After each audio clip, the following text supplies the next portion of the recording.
buenos días, muy buenas tardes, muy buenas noches allí donde te encuentres y muchísimas gracias por estar un día más aquí con nosotros en este proceso de ciencia cósmica con nuestro querido don Jesús Moreno.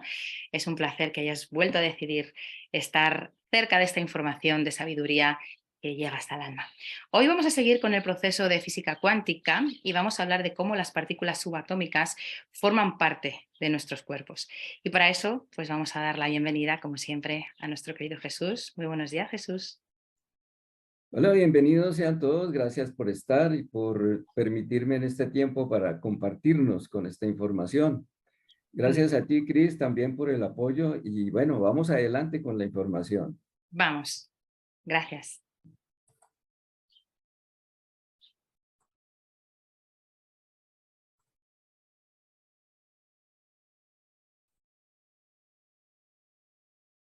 Bueno, retomamos entonces nuestro tema de física atómica o física cuántica y que estábamos estudiando en las reuniones anteriores. Pero bueno, vamos a mirar esta parte que es importante tenerla muy en claro. Recordemos que nosotros somos básicamente información, que el universo es información. El alimento que consumimos trae una información, más allá, obviamente, de la parte fisiológica, como son los elementos de fósforo, calcio, carbono, etcétera, eh, tienen una información que es la que básicamente vamos asumiendo, digiriendo y transformando en nuestra propia entidad biológica. Toda esta información está resumida, por decirlo de alguna manera, en el ADN. Ahí es donde está contenida toda esta parte de la información, que es la parte fundamental que va a determinar posteriormente cómo nuestro organismo se va a conformar, cómo nuestro organismo va a reaccionar, cómo nuestro organismo, los diferentes órganos que las constituyen, van a actuar en diferente momento y ante distintos estímulos.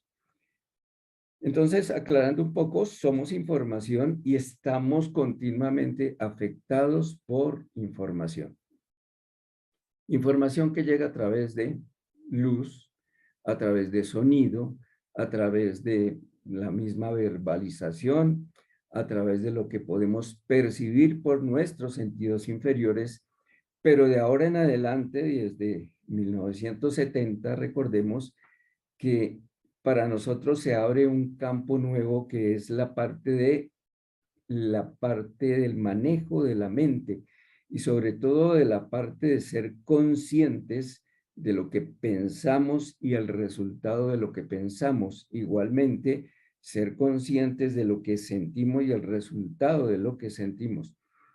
Esta actitud y esta concientización sobre este aspecto de la mente y de las emociones marca un portal distinto ya en el desarrollo humano, porque nos lleva a entrar ya en los aspectos de la superhumanidad, del superhumano, de aquel que está más allá de las limitaciones físicas humanas y que comienza a ser consciente y a anclarse en su naturaleza divina, en todas las posibilidades que se tienen desde una naturaleza superior. Hablábamos también en la reunión pasada de que continuamente están llegando a nosotros esa información, pero que no es una información en sí armónica, porque es una información, digámoslo de alguna manera, disonante. Entran vibraciones de alta frecuencia, vibraciones de frecuencia media y de baja frecuencia. Lo importante es que cuando llegan a nosotros, tenemos la capacidad y la característica fundamental de poder, desde nuestro libre albedrío y conciencia, transformar esta información o afirmarla.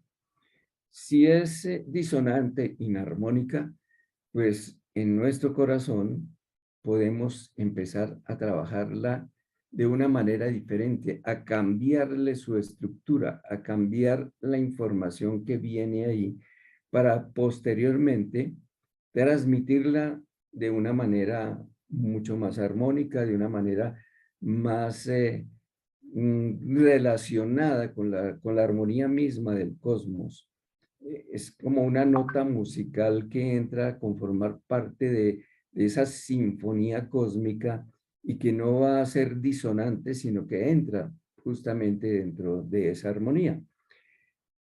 Esa actitud y esa capacidad y sobre todo esa conciencia de poder transformar esto y empezar a resonar con la armonía cósmica es lo que empieza a caracterizar al superhumano o al superhombre, ya más allá de aquel ser humano inconsciente que pues era simplemente llevado por las emociones, por el temperamento, por formas mentales de diferentes características, etcétera.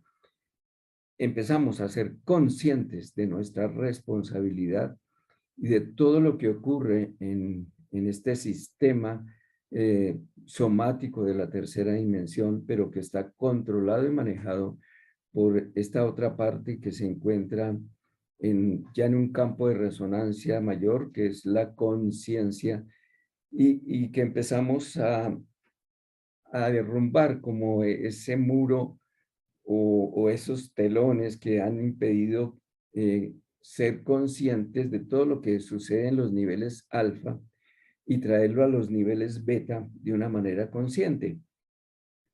Esa ruptura entre los niveles alfa y beta empieza a diluirse y empezamos a trabajar en alfa desde el conocimiento que tenemos ya en las frecuencias beta de conciencia. Esto nos da un avance y nos da unas capacidades mayores de comprensión y de recepción, sobre todo de toda la información que se encuentra en esas frecuencias vibratorias de conciencia mayor. Recordemos que 12.000 millones de partones conforman un cuanto energético. 12.000 millones de partones. Y ya habíamos visto anteriormente que dos cuantos energéticos conforman un cuanto eléctrico, que dos cuantos eléctricos conforman un cuanto electrónico y dos cuantos electrónicos un cuanto plasmático. Pero bueno, miremos aquí solo en esta parte en la que decimos que 1.200 cuantos energéticos van a conformar un cuanto genético y 60 cuantos genéticos van a conformar un gen. Esta parte es importante tenerla clara porque es la forma como vamos mirando que estas partículas subatómicas que se encuentran entre los niveles de la energía y la materia comienza ya a concretarse ya en la forma física, en la forma de la materia. Entonces, 1.200 cuantos energéticos, recordemos que cada cuanto energético tiene 12.000 millones de partones, van a conformar un cuanta genético y 60 cuantas genéticos conforman un gen.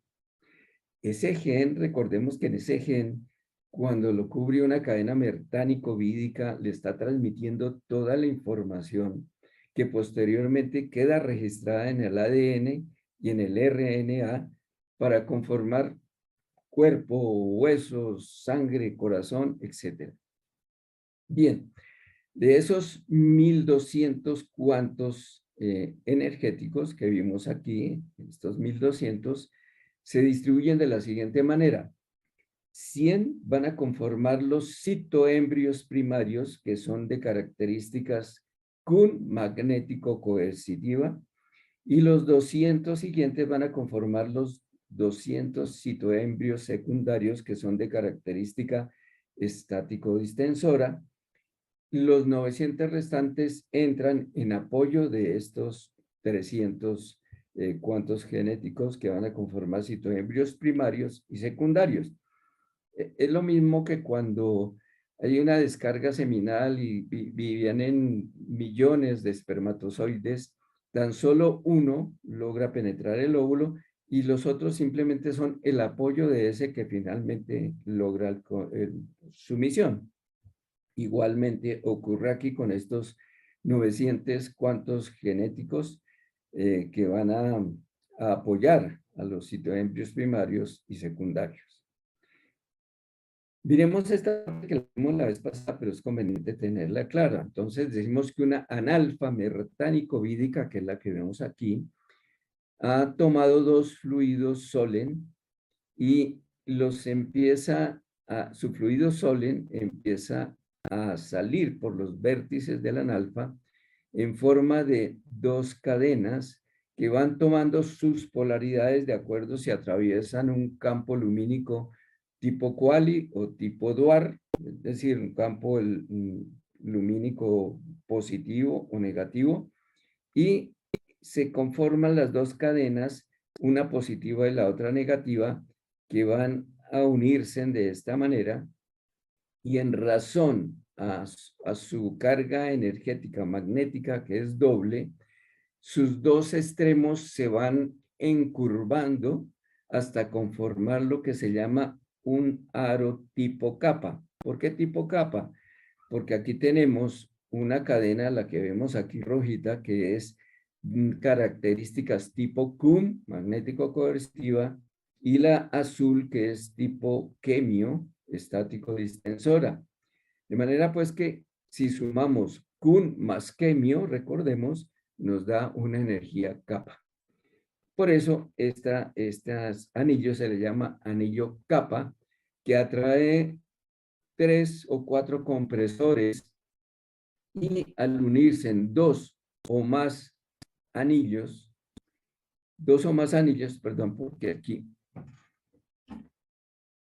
dos o más anillos de tipo capa van a conformar un, una estructura que se encuentra en las gónadas o glándulas masculinas y femeninas y a través de sus compresores van a traer cadenas mertánico-vídicas que van a ser grabadas internamente dentro de esta estructura y van a ser grabadas primero por cargas hereditarias y segundo por toda la información llegando en el proceso de constitución de la simiente o de la semilla. Es bueno aclarar que cuando hay una descarga de simiente o de semilla, la recuperación de esta semilla, de esta carga, es más o menos requiere unos 15 días de una alimentación equilibrada. Por eso es importante no abusar de esta energía porque su recuperación tiene un proceso de duración de unos 15 días. En esos 15 días es importante que esta semilla sea de la mejor calidad para que las cadenas mertánico-vídicas que la nutren y la alimentan como información, pues tengan la mejor información. Esta estructurita que vemos aquí se le llama el combio Z, recordemos que están las gónadas. A través de esos mismos compresores se emite entonces, cuando está grabada la cadena mertánico-vídica que vemos acá, que va a cubrir la cápsula de 60 cuantos genéticos.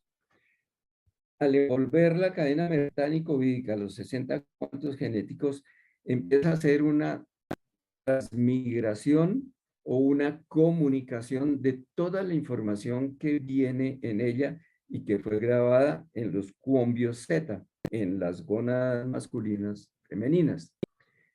Ahí ya se está dando la información y entonces viene ya en la cápsula de 60 cuantos genéticos toda la información genética ancestral más la información que se le da como preparación cuando se es consciente en este proceso de traer un ser o una entidad y se hace una unión consciente de vamos a traer, vamos a conformar una entidad biológica que va a traer un ser de una mayor resultado evolutivo, de una mayor resolución energética.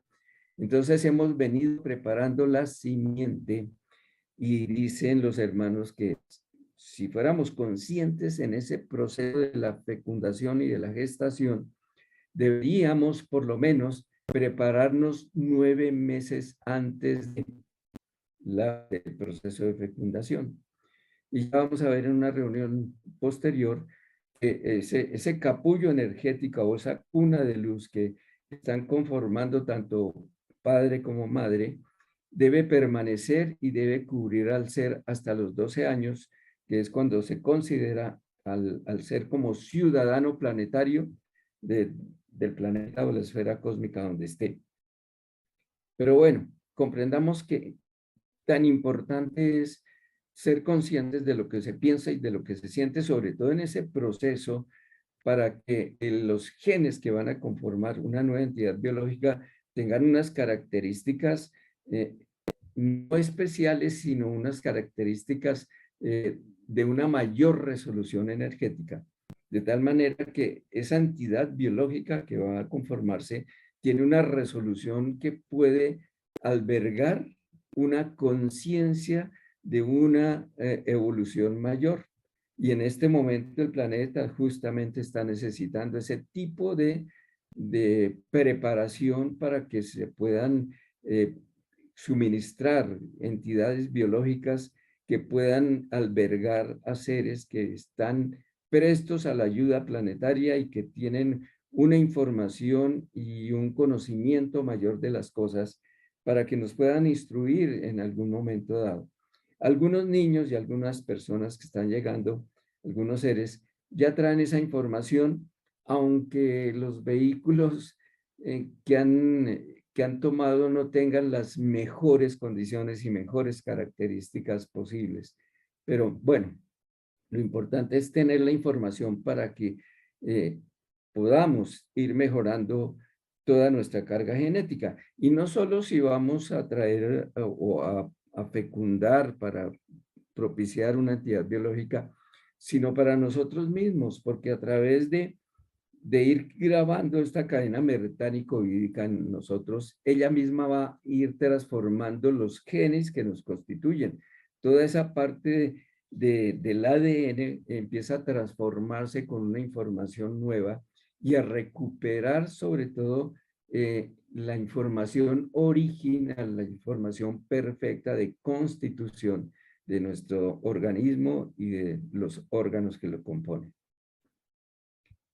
Entonces, miremos esta parte, estos punticos azules es lo que indica la línea que divide la energía de la materia, y en esta línea, que es la línea donde se encuentran justamente toda esta parte de las analfas, que son las que conforman las partículas subatómicas que están entre esa vibración de la energía y la materia. Entonces tenemos aquí a nivel de la energía unos patrones de base o conformación de carga cuádruple a nivel electrónico. Estos patrones de base o conformación están registrados en un molde o en una plantilla electrónica que está transmitiendo la información a través de una carga cuádruple a los patrones de base o conformación. Y luego tenemos los patrones de función que están registrando la información a través de una carga triple a nivel eléctrico. ¿Cuáles son los patrones de conformación? Son aquellos que tienen la información de cómo va a ser el corazón, qué forma va a tener el corazón, qué forma van a tener los riñones, qué forma van a tener los pulmones, etcétera. Y los patrones de función son aquellos que tienen la información de ¿qué función va a tener el corazón? ¿Cuál es su función? Más allá de la forma física, ¿cuál es su función? ¿Cuál es la función de los riñones? ¿Cuál es la función de los pulmones, etcétera? Esas órdenes de trabajo se encuentran ya a nivel de la materia en las bases púricas o pirimídicas que conforman el ADN. Entonces, ya a nivel de la materia se empiezan a conformar los 4 primeros nucleótidos, ¿sí? O bases nitrogenadas, que es donde están la adenina, la guanina, la citosina, la tiamina, etcétera. Y la base púrica o pirimídica, que es la pentosa y el fosfato, que son las dos helicoides que sostienen a los 4 nucleótidos. Primero están las cadenas simples y luego las cadenas dobles. Ya vamos a ver en el gráfico siguiente una aclaración más a este aspecto. Entonces tenemos bases nitrogenadas. Las púricas son la adenina y la guanina. Y las bases nitrogenadas pirimídicas son la citosina y la timina en el ADN. Pero cuando hablamos del ADN mensajero, ya desaparece la timina y aparece un uracilo. Entonces sería citosina y uracilo, porque la timina ya no está en el RNA. Aquí vemos entonces lo que sería esta parte que está encerrada aquí, sería una de las 4 bases nitrogenadas, un nucleótido. Cada nucleótido entonces tiene adenina, timina, guanina y citosina. Y están adheridos por estas dos cintas que son de pentosa de azúcar y fosfato. 4 nucleótidos de estos conforman un gen, un gen de ADN, estas partes. Aquí lo vemos muy sencillo, pero en la adenina, la timina, la citosina y la guanina, está toda la información de nuestro organismo, el color de piel, color de ojos, forma de orejas, tamaño de las manos, estructura de los huesos, de la sangre, en esas 4 bases nitrogenadas. ¿Y de dónde vienen esas bases nitrogenadas? ¿De dónde trajeron la información? Ya vimos que de las cadenas mertánico-vídicas, que son las que registran la información de lo que pensamos, lo que sentimos, lo que escuchamos, lo que vemos, lo que percibimos a través de los 5 sentidos. Entonces, miremoslo acá. En el núcleo de la célula está el ADN, ácido desoxirribonucleico, que tiene con toda la información de lo que va a pasar con nosotros. Pero ¿qué pasa? Él libera uno de estos filamentos que se conoce como el ARN, o sea, el ARN mensajero. El ADN transmite la información al ARN mensajero, el ADN mitocondrial, y el ARN mensajero sale del núcleo al citoplasma de la célula como ARN subT, que es ARN traductor o de transferencia. El ARN de transferencia pasa al ribosoma y le transfiere la información y se conoce como ARN ribosomático.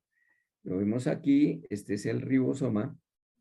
Este ribosoma es el que permite la síntesis de las proteínas que van a conformar toda pues, la parte de la estructura biológica y se encuentran como pequeños punticos o corpúsculos en el citoplasma de la célula. Ya el ARN ribosomático es el que tiene la información de cómo se van a unir, en qué orden se van a unir los 20 aminoácidos para conformar las proteínas. Vémoslo aquí en la siguiente estructura. Tenemos un trencito con 20 vagones. Esos 20 vagones son los 20 aminoácidos que van a conformar una proteína.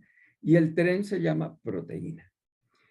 Entonces, el ARN ribosomático es el que tiene la información de qué vagón va de primero, cuál es el que va segundo, cuál es el va tercero, porque si este que está de tercero va de primero, la proteína tiene otras características diferentes. Entonces, dependiendo de para qué es esa proteína, qué es lo que va a conformar, si es la piel, si es la sangre, el orden de los aminoácidos de esos vagoncitos de ese tren es el que debe ser, no puede ser otro. Pero si es el orden de el color que tienen los ojos, entonces ya el orden de los vagoncitos tiene que cambiar. Los aminoácidos van de una manera diferente. Y esa información la tiene el ADN ribosomático. Entonces, tenemos aquí, cuando unimos una base nitrogenada, un nucleótido de ADN, y lo sumamos con una proteína, nos va a conformar entonces un cromosoma.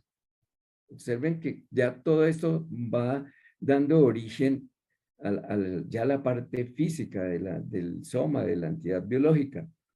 El cromosoma, recordemos que está en el núcleo de la célula y es el que tiene toda la información, si es un cromosoma X o un cromosoma Y, si va a ser niño o niña, y si es niño, qué características va a tener su entidad biológica, si es niña, qué características va a tener su entidad biológica. Está registrada en los cromosomas.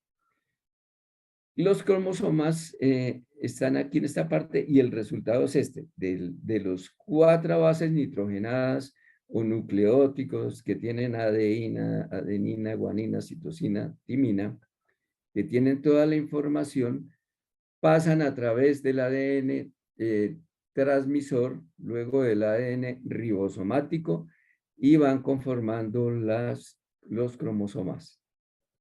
Esa es la razón de todo lo que comenzó en la cadena mertánico-vídica. Toda esa información va por este conducto regular hasta llegar a conformar los cromosomas. Cada cromosoma ya tiene toda esa información. Y recordemos entonces que cada uno de nosotros tiene 23 pares de cromosomas para un total de 46.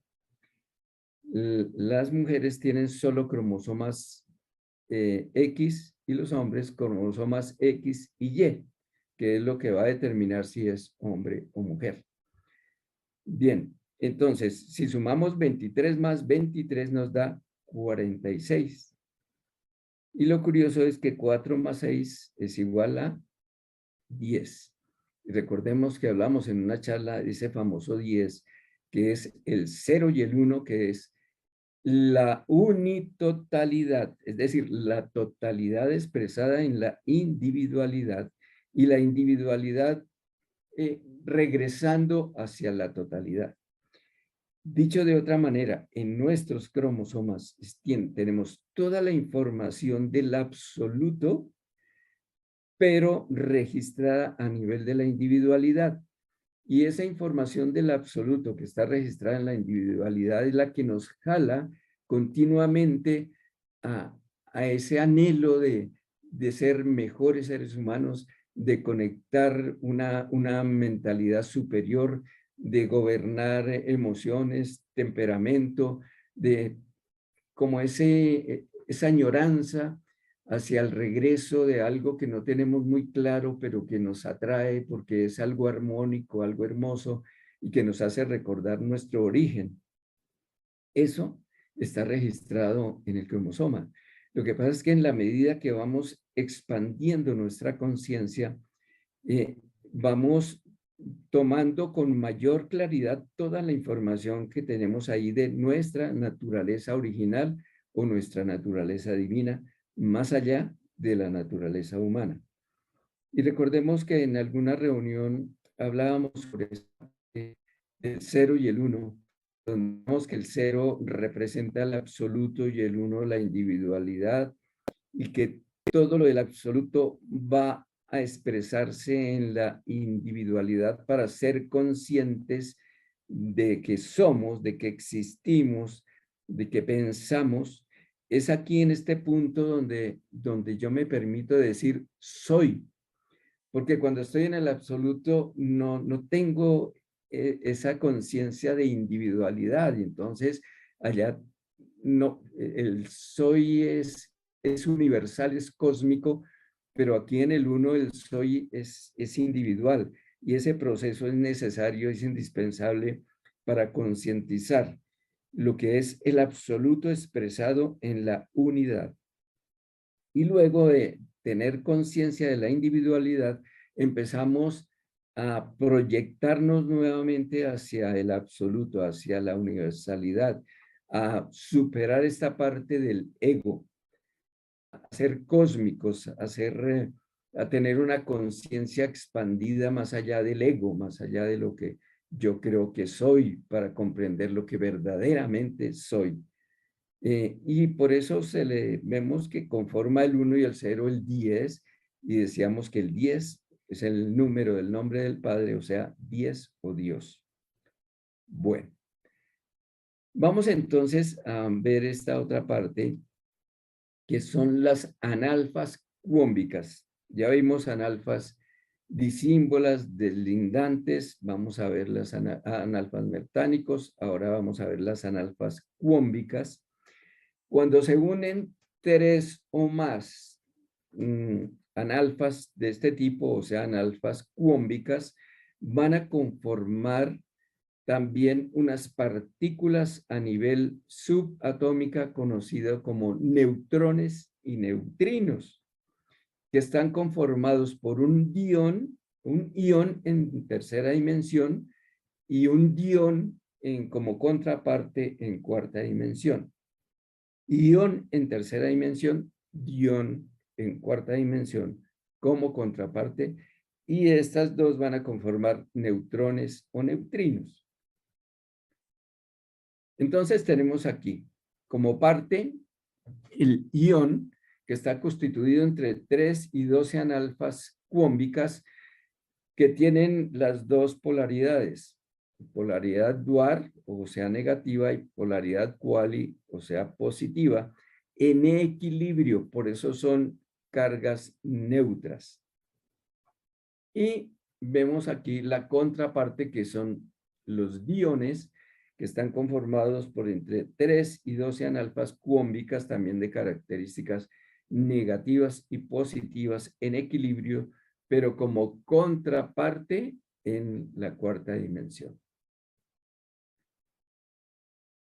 Y entonces aquí tenemos que se unen entre 3 y 12 iones, como parte van a conformar un neutrón. Todo esto son partículas subatómicas que van a constituir posteriormente en las partículas atómicas en un nivel de energía ya mucho mayor. Y tenemos entonces que entre 3 y 12 iones, como contraparte de los iones, van a conformar el neutrino, que es como la contraparte de los iones y del neutrón. Neutrón y neutrino como parte y contraparte. Resumiéndolo aquí en este cuadrito, entonces tenemos estructura de los neutrones y los neutrinos. Entre 3 y 12 iones, que son estas pirámides que vemos aquí, entre 3 y 12 iones, van a conformar los neutrones como parte en tercera dimensión. Y entre 3 y 12 idiones, que es la contraparte de los iones, van a conformar los neutrinos en cuarta dimensión. Miramos entonces otro tipo de estos neutrones y neutrinos. Existen básicamente tres tipos básicos de neutrones y neutrinos. Unos aislantes, otros generatrices y otros báricos o compresores. Vamos a mirar que ya en esta parte vamos a encontrar cómo están constituyendo todos los organismos vivos que conocemos y de los cuales están constituyendo estos neutrones y neutrinos. Los neutrones y neutrinos aislantes, ¿dónde se encuentran? Existen 12 tipos de paredes aislantes. Recordemos que son aislantes porque tienen las dos cargas, energía quali y dual, positivo y negativo en equilibrio. Por eso son aislantes. Y lo encontramos como en una telilla, en una tela muy sutil que está limitando la dermis de la epidermis. Esa telilla son neutrones y neutrinos aislantes. Los encontramos también aquí en la telilla que recubre todos los conductos nerviosos, como en una manguera que está cubriendo pues, los filamentos eléctricos. Estos son neutrones y neutrinos aislantes. En el momento en que desaparecen, hay una bacteria que se llama el herpes zóster que se come esta telilla, estos neutrones se los come, y todos los conductos nerviosos quedan abiertos. Entonces es como si tuviéramos constantemente un corto eléctrico y es como si estuviéramos sintiendo directamente y en cada momento el dolor, porque faltan estas estructuras que son las que aíslan los conductos nerviosos de la parte externa y solo permiten la transmisión de los impulsos eléctricos cerebrales por el interior de los conductos nerviosos. No están descubiertos o si no sería como un cortocircuito en ellos. Estas neutrones y neutrinos aislantes los encontramos en la telilla que se encuentra entre la cáscara del huevo, la clara y la yema. Es una telilla muy delgada, sedosa. Esa misma telilla, esos mismos neutrones y neutrinos están cubriendo pulmones, riñones, corazón, páncreas, en el mismo cerebro. Son los que, la telilla la que separa la dura madre del aracnoides y del pia madre. Eh, Esa es la que separa estas estructuras, porque si no fuera así, pues se saldría, por una parte, el líquido encefalorraquídeo, etcétera, y la constitución de nuestros órganos no tendría como esa parte limitante de lo externo, esa parte que limita que los pulmones sean los pulmones y que mantengan su estructura, es gracias a estos neutrones y neutrinos aislantes que están constituyendo esa cobertura muy sutil y muy delgada que permite su constitución física. Recordemos que tienen las dos polaridades, por lo tanto son neutros. Entonces no hay problema de que exista una mayor sobrecarga energética positiva o negativa, sino simplemente están aislando las estructuras sobre las cuales están colocados. Tenemos neutrones y neutrinos generatrices que tienen esta forma, que son como dos conos yuxtapuestos con dos bocas y tienen características de condensador porque reciben los flujos a través de una de estas bocas, pueden recibir los flujos y la condensan en su eje principal. Reciben la energía y la condensan aquí. En ese momento toman el nombre de neutrinos y neutrones condensadores.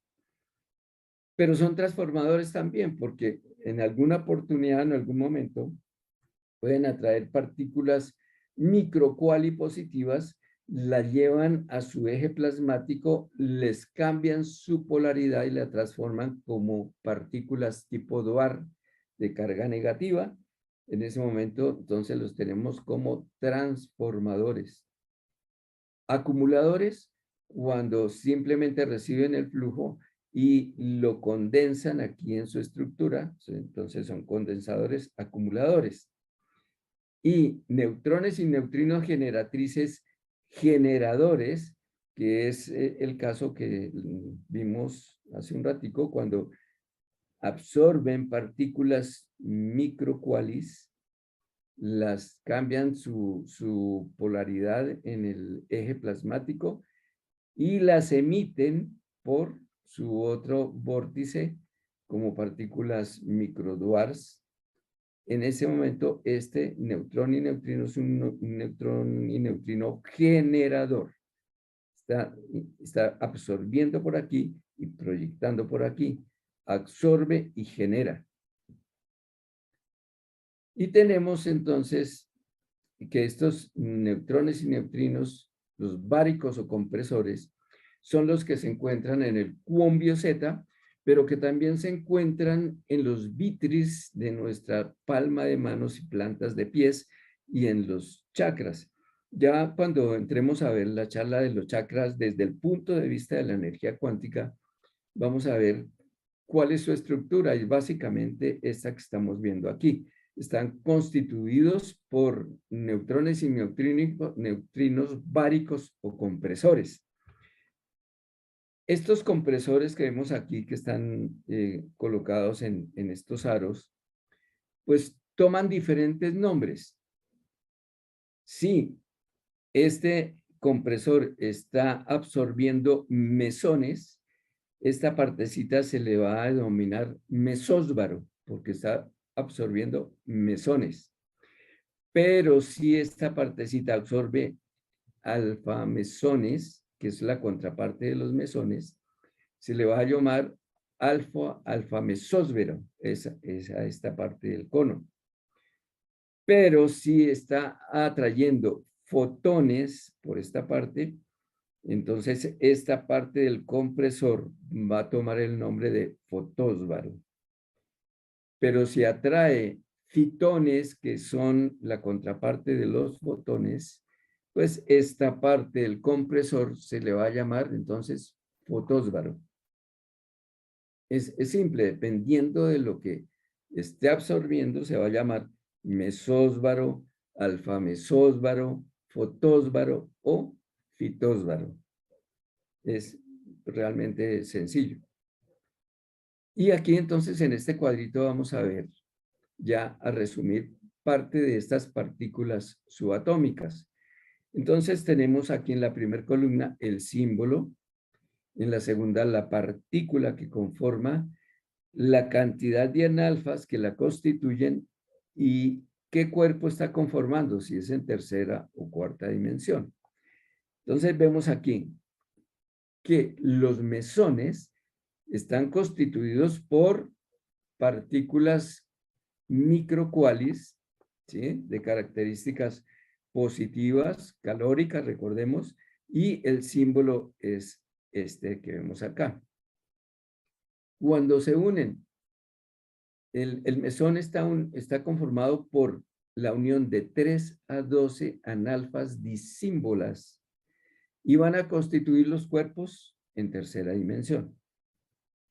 Luego vemos el alfamesón, que es la contraparte del mesón en cuarta dimensión. Es el mismo símbolo, pero lo tenemos en un círculo verde para indicar que es la contraparte de este. El alfamesón está constituido ya por 3 a 12 analfas deslindantes. Ya no son disímbolas, sino deslindantes. Y van a constituir todos los cuerpos contraparte de la tercera dimensión en cuarta dimensión. Luego tenemos aquí los fotones, que están constituidos por partículas microduars de características negativas, color azul, lumínica, etcétera. Estos fotones están constituidos por la unión de 3 a 12 analfas disímbolas que constituyen los cuerpos de tercera dimensión.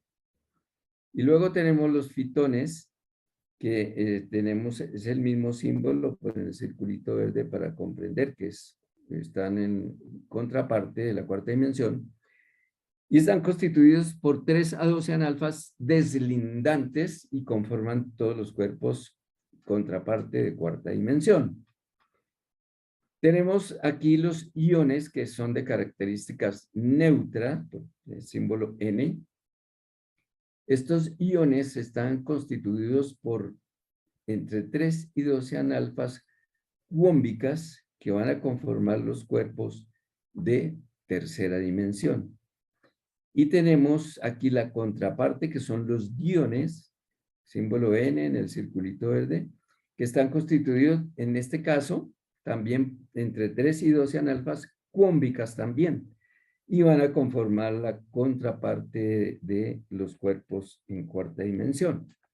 Si tenemos clara este cuadrito, entonces ya podemos ver cómo es que se conforman las partículas subatómicas. Porque es muy fácil decir el mesón y el alfamesón, el fotón y el fitón, el ion y el dión. Pero el mesón, ¿quién lo constituyó? De 3 a 12 analfas disímbolas. Y el alfamesón, de 3 a 12 analfas deslindantes. Y entonces ahí ya nos vamos a las analfas disímbolas y empezamos a mirar cuáles son las disímbolas, las deslindantes, etcétera. Y al comprender y al estudiar ya más esta parte, pues para nosotros toda la parte de física atómica, de partículas subatómicas, va a quedar un poco más clara. De hecho, todo esto es simplemente para profundizarlo, estudiarlo y tenerlo muy bien claro. Tenemos que existen también las analfas facsímiles. Las analfas facsímiles pues, son de dos tipos. Hay unas que son continuas y otras que son discontinuas. Se le llaman también como analfas, ¿qué le digo yo?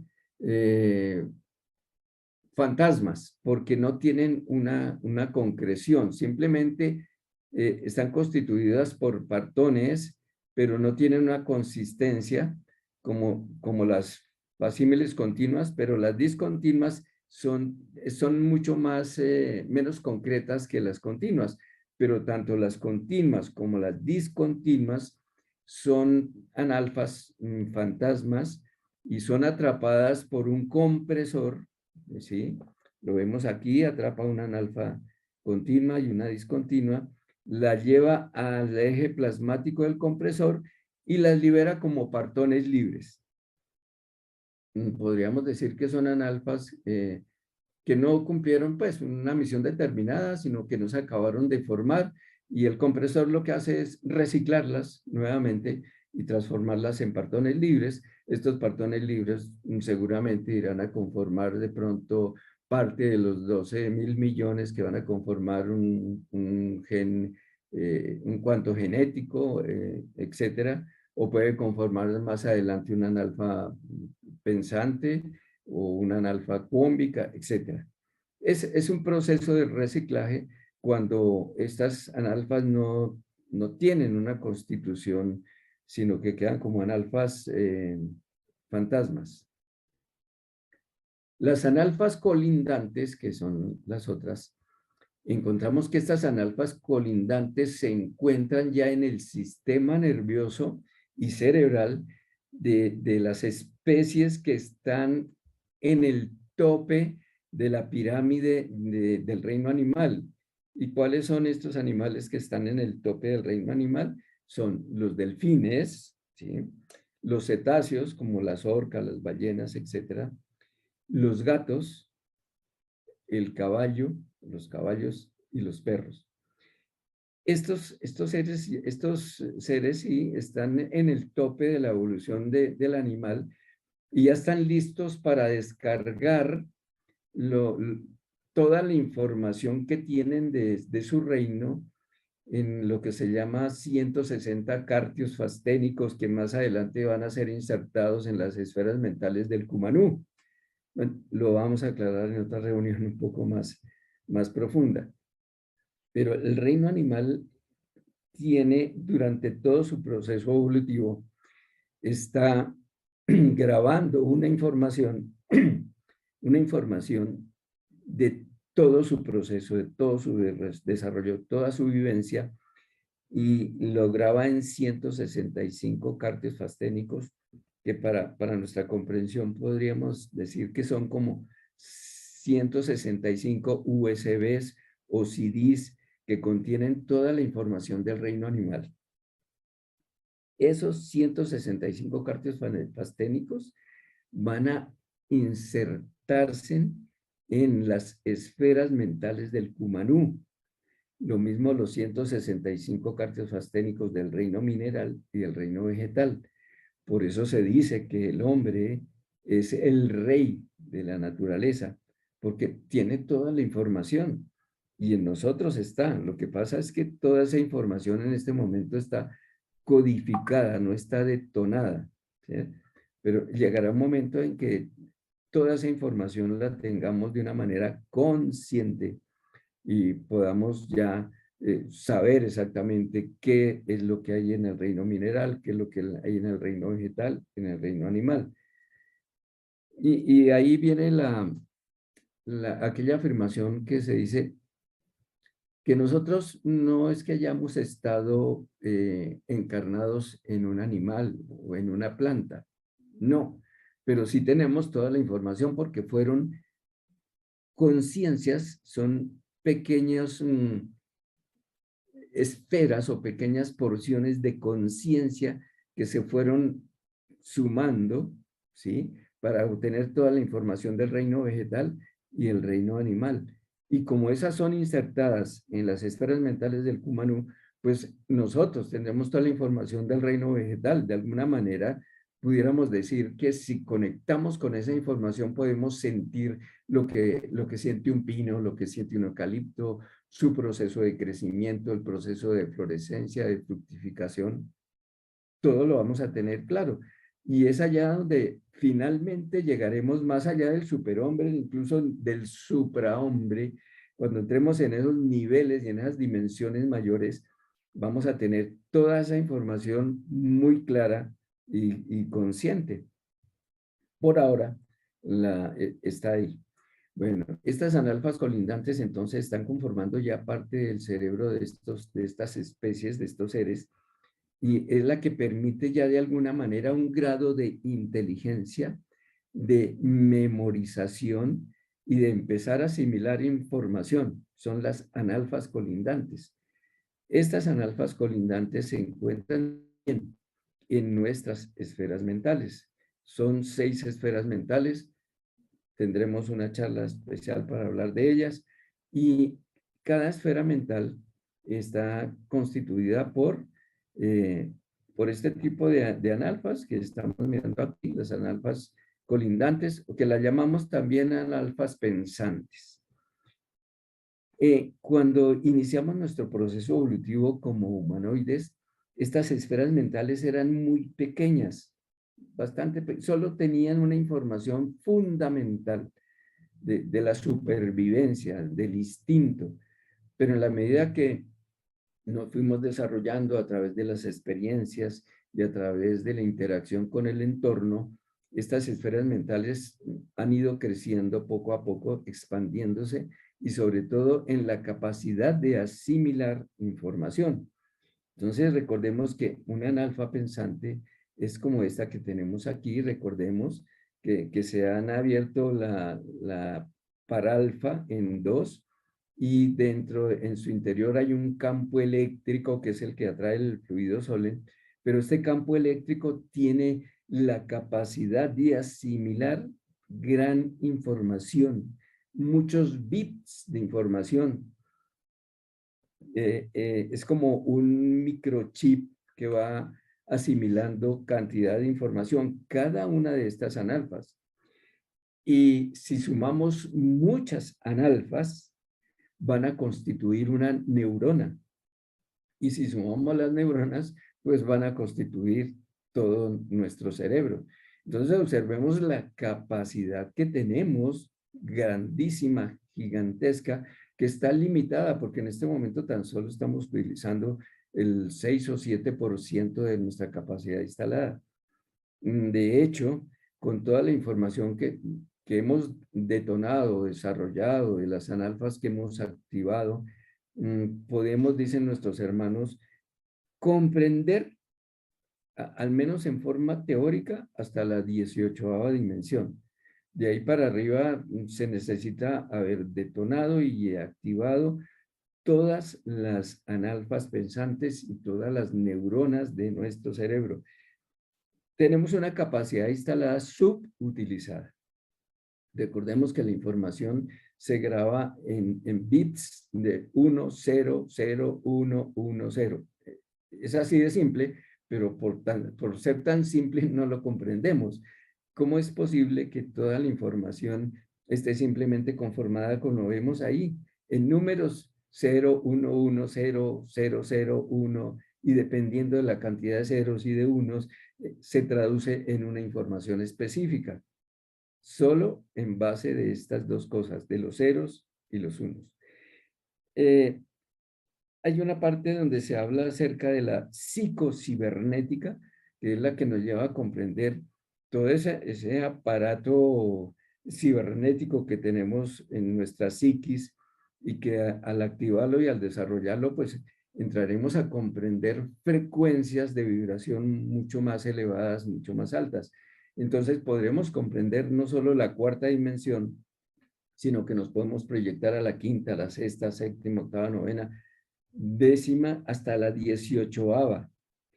Ya de ahí para adelante se necesita otra estructura completamente diferente, pero la estructura en base de analfas y de neuronas está dada hasta que podamos comprender perfectamente la 18ª dimensión, que es la dimensión de los logos solares, de los monitores galácticos, etcétera, de los monitores o logos planetarios.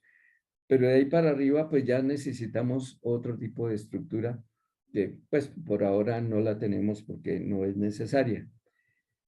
Bien, resumiendo, tenemos aquí entonces analfas disímbolas, que son de dos características, coedibles y amalgamables, y recordemos que las coedibles dan el origen a todos los organismos, a toda la parte orgánica, y las amalgamables a la parte, a todas las formas inorgánicas.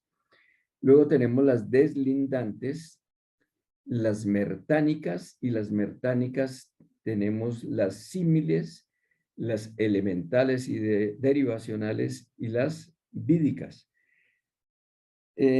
Luego tenemos las cúmbicas tenemos que son de tres características: aislantes, generatrices y váricos o compresoras. Y las facímiles, que son las continuas y las discontinuas. Y sexto, las analfas colindantes. Ya mirando esta tablita, nos resume toda esta parte de física atómica que hemos venido estudiando, y podemos ya ubicarnos de una manera más clara. Entonces, si decimos que los mesones están constituidos por analfas deslindantes y, perdón, por analfas disímbolas, y que hay disímbolas coedibles y amalgamables, entonces podemos retrocedernos, perdón, hacia la información de las disímbolas coedibles y estudiarlas para comprender un poco más. Esto ya nos va armando el rompecabezas de una manera más clara. Sí, nos arma el rompecabezas de una manera más clara, pero se necesita dedicación, estudio, repasar, volver a mirar, volver a comprender, etcétera, para que las cosas nos queden más claras. Pues bien, mis amigos, hasta aquí la reunión de ahora, y ya con un abrazo los dejo para una próxima reunión, y espero que todo esto pues les quede mucho más claro. A ti, Cris, infinitas gracias por la asistencia, por el apoyo, y nos veremos en una próxima reunión. Muchísimas gracias, Jesús. Vamos a tener que verlo yo por lo menos varias veces para seguir aunando ese rompecabezas. Sí. Y bueno, pues como siempre un placer, un honor. Es increíble la sabiduría y la información que nos traes. Así que gracias, gracias, gracias, gracias eternamente. Un Gracias. gusto. Bueno, felicidades. Gracias.